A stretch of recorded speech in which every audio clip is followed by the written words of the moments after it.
ఈ రాష్ట్రంలోనే ఉభయ రాష్ట్రాల్లోనే అత్యంత మంచి సేవలు అందించేటువంటి రూరల్ గ్రామీణ విద్యుత్ సహకార సంఘాలు కేంద్ర చట్టం ద్వారా ఈ రాష్ట్రంలో స్థాపించబడ్డాయి అధ్యక్ష. అప్పట్లో ఎస్ఆర్ఎస్ అప్పలనాయుడు గారు ఉండేవారు, ఎంపీ గారు, వారు తీసుకురావడం జరిగింది. పివి రమణ గారిని మాజీ శాసనసభ్యుల హయాంలో ఒక ఆదర్శవంతమైనటువంటి గ్రామీణ విద్యుత్ సంస్థగా, ముఖ్యంగా గ్రామీణ ప్రాంతాలకి 100% ప్రతి ఇంటికి విద్యుత్ ఉండాలనేటువంటి లక్ష్యంతో ఈ సంస్థ ఏర్పడితే, దురదృష్టవశాత్తు గత ప్రభుత్వ హయాంలో ఈ సంస్థ విపరీతమైన దోపిడీకి గురైంది అధ్యక్ష. ఇందులో చాలా అవకతవకలు జరిగాయి. ప్రభుత్వం అయితే ఇది రెన్యూవల్ చేయాలనేసి వారు ఆదేశాలు ఇచ్చినప్పటికీ ఏపీఈఆర్సీ వారు తిరస్కరించి ఇది విద్యుత్ బోర్డుకి కలపాలనేసి కల్పించే కార్యక్రమం చేశారు అధ్యక్ష. వాస్తవానికి అక్కడ లోపాలు ఉన్నప్పుడు లోపాలు సరిచేయాల్సింది పోయి వ్యవస్థనే పూర్తిగా నాశనం చేసేటువంటి చర్య దీనివల్ల జరిగింది అధ్యక్ష. ఏడా ఉంటే అది సరిచేయాలి, కానీ దాని మీద ఎంక్వైరీ వేయాలి. గతంలో 51A ఎంక్వైరీ వేశారు అవకతవకలపై, కానీ ఆ ఎంక్వైరీ కూడా మధ్యలో ఆపేసి మళ్ళీ అది రద్దు చేశారు అధ్యక్ష.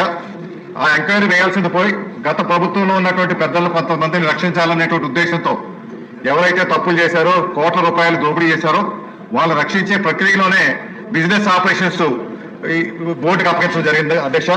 మీరు ఉదాహరణ ఈ టేబుల్ ప్రభుత్వం ఇచ్చినటువంటి లిస్టులోనే స్పష్టంగా కనిపిస్తుంది అధ్యక్ష. ఏపీఆర్సీ లాభాలు, రెస్కో లాభాలు బోర్డుకి వెళ్లక ముందు 1,83,00,000 1920లో ఉంటే 2021లో 1,91,00,000 ఉంది అధ్యక్ష. అదే మీరు తీసుకున్నాక 21-22లో 37 లక్షలు పడిపోయింది అధ్యక్ష. దీని రెవెన్యూ కూడా 108 కోట్లు ఉన్న రెవెన్యూ 52 కోట్లకి పడిపోయింది అధ్యక్ష. అంటే చాలా అవకతవకలతో అస్తవ్యస్తంతో అక్కడ పరిపాలన జరుగుతూ ఉంది. ఒకవైపు ఏమో అడ్మినిస్ట్రేషన్ కోఆపరేటివ్ వ్యవస్థ అయినటువంటి వాళ్ళు పిఐసి ఎండీగా ఉన్నారు, బిజినెస్ ఆపరేషన్స్ ఏమో ఏపీఈపీడీసీఎల్ వాళ్ళు చూస్తున్నారు. ఇవి రెండింటికి సమన్వయం లేకపోవడం వల్ల చాలా అన్యాయాలు జరుగుతున్నాయి అధ్యక్ష. ఈ ఒక్క సంవత్సరం ఒక ఉదాహరణ చెప్తాను అధ్యక్ష. ఈ ఒక్క సంవత్సరం పరిపాలన నిర్వహణలో 12 మంది లైన్ మ్యాన్ చనిపోయారు అధ్యక్ష. నాకు తెలిసి రాష్ట్రం మొత్తం మీద ఇంత పెద్ద ట్రాన్స్కో జాన్కో ఉన్నటువంటి వాటిలోనే ఎంతమంది చనిపోలేదు అధ్యక్ష. ఆ 5 మండలాల్లో ఉన్నటువంటి చిన్న పరిధిలో ఉన్నటువంటి వాటిలో 12 మంది చనిపోయారు అధ్యక్ష. చనిపోయిన వాళ్ళకి నష్టపరిహారం కూడా ఏమీ ఇవ్వలేదు అధ్యక్ష. కేవలం 2 లక్షలు ఇన్సూరెన్స్ చేస్తే గట్టి గొడవ పెడితే దాన్ని 5 లక్షలు చేశారు అధ్యక్ష. అంతేకాకుండా అస్తవ్యస్తంగా అక్కడ జీతాలు కూడా ఒకేసారి అకౌంట్ అయిన వాళ్ళకి ఒకరికి 10,000, ఒకరికి 40,000. వీళ్ళకి ఈపీఎఫ్ కడుతున్నది కేవలం 10,000 మీద కడుతున్నారు అధ్యక్ష. శ్రమ దోపిడీ అక్కడ జరుగుతుంది. చనిపోతున్నటువంటి పిల్లలు గతంలో కారుణ్య నియామకాలు ఉండేవి, ఇప్పుడు ఆ కారుణ్య నియామకాలు కూడా ఏమీ లేవు అధ్యక్ష. సర్వీస్ రూల్స్ లేవు, సర్వీస్ కండిషన్స్ లేవు, ఏ రికార్డ్స్ కూడా లేవు. ఏపీఈపీఐటీసీఎల్కి సమానంగా ఇందులో పనిచేస్తున్నటువంటి రెస్కోలో పనిచేస్తున్న ఉద్యోగస్తులకి అక్కడ ఇంక్రిమెంట్స్ అన్ని ఉండేవి అధ్యక్ష. ఆఖరికి మీకు అలవెన్సెస్, లీవ్ ఎన్కాష్మెంట్ అవి కూడా చేయలేదు అధ్యక్ష. అంత నిర్లక్ష్యంతో ఆఖరికి అక్కడ మీకు కూడా తెలుసు అధ్యక్ష, అక్కడ ఒక మంచి పాలిటెక్నిక్, ఒక ఆదర్శవంతమైన పాలిటెక్నిక్ ఉంది అధ్యక్ష. దానికి 50% రైతుల పిల్లలు చదువుకోవడానికి రిజర్వేషన్ కూడా ఉంది అధ్యక్ష. అది కూడా అస్తవ్యస్తం చేసి వాటికి రెన్యూవల్ కూడా ఇప్పుడు పిఐసి ఏమో టర్మ్ 5వ తారీఖు ఈ నెలతో అయిపోయిందన్నారు. ఆ టర్మ్ లో కొత్త వాళ్ళని నియమించాల్సినటువంటి అవసరం ఉంది. వాళ్ళు రెన్యూవల్ చేయడానికి పాలిటెక్నిక్ డబ్బు కట్టడానికి నాకు సంబంధం లేదు ఎవరి మట్టుకు వారు తప్పించుకొని వాటి రెన్యూవల్కి 24 రేపే ఆఖరి డేటు అధ్యక్ష.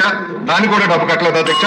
ఇవన్నీ కూడా సరిచేయాలంటే నేను మంత్రి గారిని మీ ద్వారా కోరుకునేది, కారుణ్య నియామకాలు లేదా కంపాషనేట్ గ్రౌండ్స్ మీద నియామకాలు చనిపోయినటువంటి పిల్లలకి నియమించేటువంటి అవకాశం అక్కడ ఎక్కువ వేకెన్సీస్ ఉన్నాయి అధ్యక్ష. అంతేకాకుండా అక్కడ ఆర్ఈసీఎస్ లో ఇప్పుడు ఎలక్ట్రిసిటీ డిపార్ట్మెంట్ నుంచే ఈ తాత్కాలికంగా కోర్టు కేసు ఢిల్లీలో ఉంది కాబట్టి, ట్రిబ్యునల్ లో ఉంది కాబట్టి ఆ కోర్టు కేసు ఫైనలైజ్ అయ్యే వరకు, త్వరగా ఫైనలైజ్ అయ్యే విధంగా చర్యలు తీసుకొని ఫైనలైజ్ అయ్యే వరకు ఎలక్ట్రిసిటీ డిపార్ట్మెంట్ నుంచే ఒక ఆఫీసర్ అక్కడ పర్సన్ ఇన్ఛార్జ్ ఎంపీగా వేస్తే 2 బిజినెస్ ఆపరేషన్స్ ఇవి కోఆర్డినేషన్ అవుతుంది అధ్యక్ష. తర్వాత పూర్తి స్థాయిలో ఆర్ఈసీఎస్ నుంచి పెట్టవచ్చు. తర్వాత ఇక్కడ జరిగినటువంటి అవకతవకల మీద 51A ఎంక్వైరీ మళ్ళీ పునరుద్ధరించి ఆ ఎంక్వైరీ జరిపే కార్యక్రమాలు చేయాల్సిందిగా, అక్కడ పాలిటెక్నిక్ కళాశాలలో ఉన్నటువంటి ఉపాధ్యాయులకి గత 3 నెలలుగా జీతాలు కూడా లేవు అధ్యక్ష. అవి కూడా ఇప్పించే ఏర్పాటు మంత్రి గారు త్వరగా తీసుకోవాలని మీ ద్వారా మంత్రి గారు కోరుతున్నారు అధ్యక్ష.